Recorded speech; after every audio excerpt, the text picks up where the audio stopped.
N'importe qui peut être confronté à un événement qui va générer une émotion interne tellement violente qu'elle va être difficilement verbalisable, voire même pensable.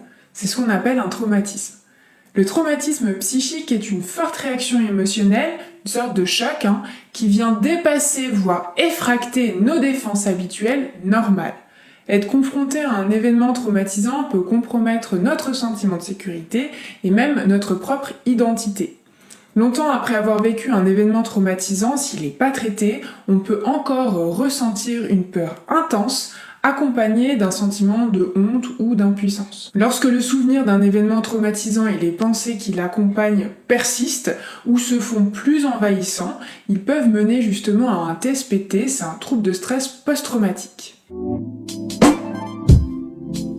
Les événements traumatisants peuvent être de plusieurs natures. Ça peut être un événement récent, un accident par exemple, une agression, etc. Un événement produit dans le passé, une agression sexuelle, un décès d'un conjoint, un enfant, un accident, une catastrophe naturelle, etc.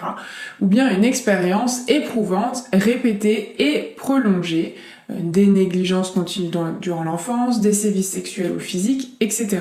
Une personne qui a vécu un événement traumatique peut développer ce qu'on appelle un trouble de stress post-traumatique, un TSPT, j'en ai parlé tout à l'heure, ou un trauma complexe.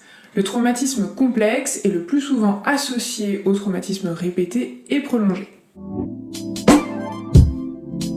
Plusieurs troubles peuvent apparaître par le traumatisme. Un syndrome de répétition, c'est-à-dire des cauchemars et des réviviscences diurnes. L'angoisse, ça peut être par des crises par exemple, où on a le sentiment de devenir fou ou qu'on va mourir, ou bien encore des phobies.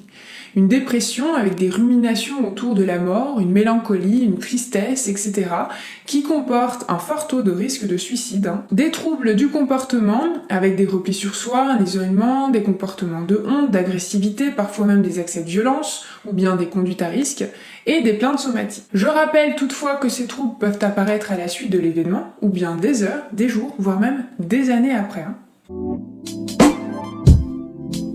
Eh bien, il existe plusieurs thérapies efficaces pour traiter les traumatismes. Majoritairement, la thérapie EMDR reste celle la plus utilisée et reconnue par ce genre de pathologie, notamment par l'OMS. Toutefois, les TCC sont tout autant efficaces, ainsi que d'autres méthodes. De façon plus générale, on peut dire que les patients tirent souvent un grand bénéfice des psychothérapies qui sont centrées sur le traumatisme, c'est-à-dire qui tiennent compte de l'expérience à l'origine du TSPT. Ces psychothérapies sont fondées sur le constat que les symptômes de ce trouble sont des stratégies d'adaptation qui se sont développées en réaction à une expérience traumatisante. Je vous recommande d'ailleurs d'aller voir l'IGTV que j'ai fait sur le MDR si vous voulez en savoir plus sur ce sujet.